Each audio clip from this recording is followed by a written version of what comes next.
everyone, my name is Fiona Solis and this is Gender Stories because everyone has the stories. Tonight, my guest is Mikki. Mikki, how are you? I'm great, Fiona. I am doing well. It's my second week after my um, forehead feminization surgery and my secondary vaginoplasty. So everything is... Yes, everything is more than I expected. For 2 weeks, I'm doing great. I had my last checkup yesterday and the doctor said I'm fit to fly and I'm going back to Cebu tomorrow. Congratulations, I'm Thank so you. happy for you. So please introduce yourself. I'm Mikki Aznar. I'm from Cebu, Philippines. I'm a trans woman working in government, in the local government of the city of Talisay in Cebu, Philippines. Amazing. So first question, Yes. what was your childhood like? My childhood was great. I'm one of the fortunate trans women that had a positive childhood. I think 80% of my childhood was positive because my grandmother was very accepting of my gender, and from a very young age, I was already, I think, tolerated and accepted by family because of my grandmother. So what age when you began to feel different? As my memory serves me right, I started to feel different around the age of 3. I have a very fond memory of the daughter of my nanny asking me if I was a girl or a boy, and I would always answer, I am a girl. So that memory stayed with me until this day. It's still it's very clear as like it was just yesterday when I was 3 years old. It's amazing. How amazing it's like you really like you know that who you are like you exactly know like I'm a woman. I'm a girl. This is Yes, I was fortunately I didn't had any discouragement from people, so I wasn't hiding it. So I was able to cultivate my womanhood slowly and surely until I reach adulthood, and then I transitioned at the age of 20. What challenge did you face? What did you face growing up? I had a lot of challenges. First of all, there's discrimination always when we were young. Like when I go to the slums, because my nanny lives in the slum area, so she brings me to where she lives. But I learned so much from that place, how to live with different kinds of people. But I faced discrimination, a lot of discrimination until even now. But fortunately, I know how to stand on my own ground and I know how to fight for my rights. And I don't give any reason for other people to discriminate me because I act promptly and decently. Yeah, so that's the reason why like you're compassionate. Like, I know that you're emotional in general. Like, when you know how to see the beauty of other people, and then you're willing to help if you can. So that's amazing. That's why your parents are proud of you, and I'm they glad. see the beautiful wings that you have, and look at you now. How did your life change? Yes, my life changed for the better. I gained more self-confidence because when I started my transition at the age of 20, I believe, it was still a change because I used to like be a masculine person because I love playing volleyball. I still do now, but I play in the girls' side, not no longer in the boys. So I had a transition phase. It was awkward because I didn't look feminine enough, so I took hormones. It was late for me to take hormones, but slowly but surely I gained confidence, especially when I had my gender reassignment surgery 2 years ago.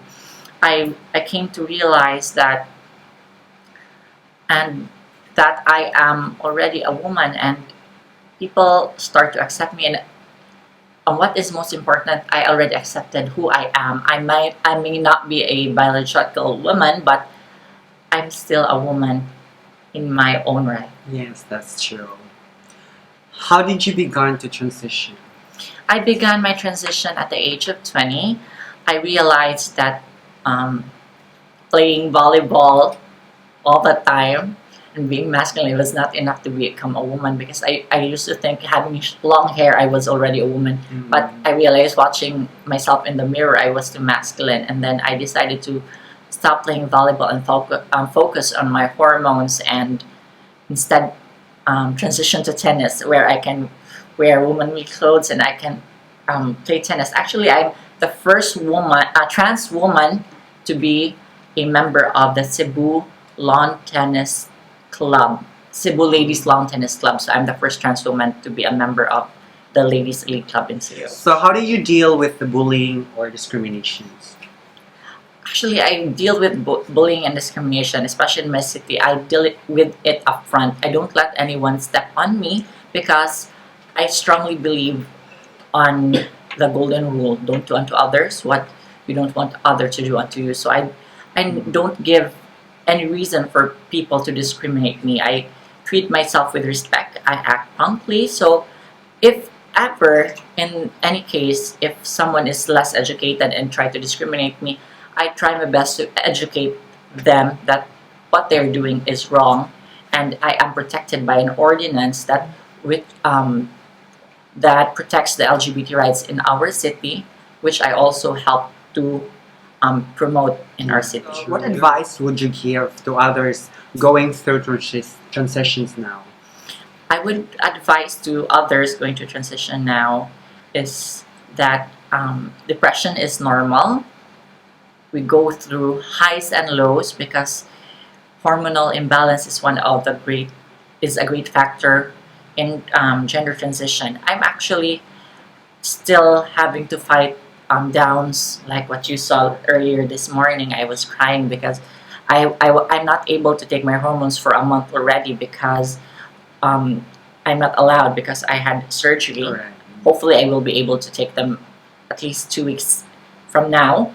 So it's really a struggle, but if for any reason, for girls out there who wants advice from a sister who has been through hell and back and survived with flying colors, so just message me on Instagram or in Facebook, Mikki Aznar. I would be more than happy to help in any way possible.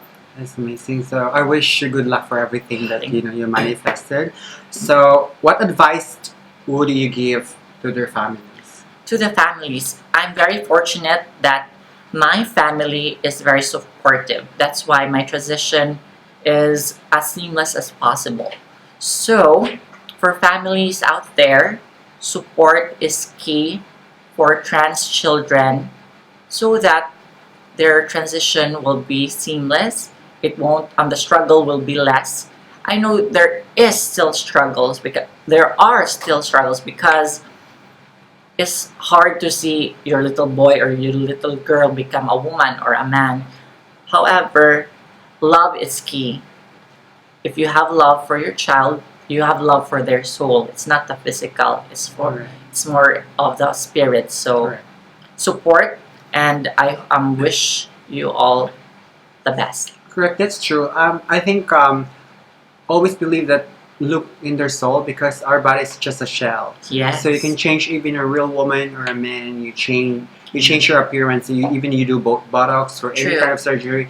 Not just trans, but anyone who are not happy, their physical faces. That's very right. Yeah, So, surgery is just physical. yes, correct. What is important is your body and spirit. That is true. It has what you call it, balance, True. and your emotional as well. Correct. Oh, Yeah. amazing. I do believe God helped me, especially. I'm not religious in any way, but I am God fearing. I have faith in God, because God would not give me a family with support, and God would not give me the right business to go to, so that I will be able to finance my transition. So if without prayers, I wouldn't be who I am today. Correct. So how would you describe your sexuality? I'm a straight trans woman. I'm attracted to straight men. So what inspires you, and what keeps you motivated? What inspires me is my family. I had a stage in my life where I unfortunately neglected my family for a few years, because I thought they didn't support me. But now, at the age of 32, I realize family is everything, family is love. So I love my family so much. Mm.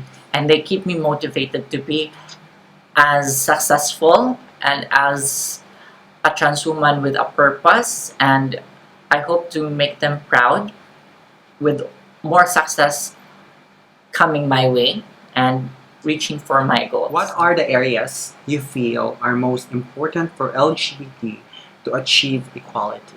I believe the most important aspect to achieve equality for LGBT is for respecting oneself, because I believe you can't gain people's respect without respecting yourself. Respect cannot just be given, it must be earned. So you need to respect yourself. That's why I always advise my trans sisters in Cebu and my community to always act with dignity, so that in a very judgmental society, you can alleviate discrimination a little piece at a time, until such time that we will gain equality. So one last thing, Yeah. what is your message to the world and people who are watching us? My message to the world is to have peace and love in your hearts and in your spirits, so that it can proliferate in this world. Life is too short to not enjoy it to the fullest, as long as you're not stepping in others' toes. So that's my motto, that's my mantra in life, and I wish everyone more power and peace and love. That's all. It's amazing. Thank you, sis. Thank you, sis. I'm so grateful. So please share your social media account or any like website or anything that with people connect with you. So Yes, all right. So to everyone who wants to connect with me, it's Mikki Aznar, MIKKI AZNAR. That would be on Facebook, Instagram, and on Twitter. Just private message me if you want to ask something. I would be more than happy to assist any LGBT member who wants my help in any way possible. So guys, thank you so much for watching. And if you really love this videos, interviews, and if you have thoughts or questions in your mind that you want to be asked from these girls, let us know in the comment below, and don't forget to subscribe, and always remember that always love yourself, because loving yourself is the most important thing that no one can like destroy or get your power through, because you're strong and you're loving yourself, and the rest will follow. True. Thank you and goodbye. Bye. Self-love. Self-love.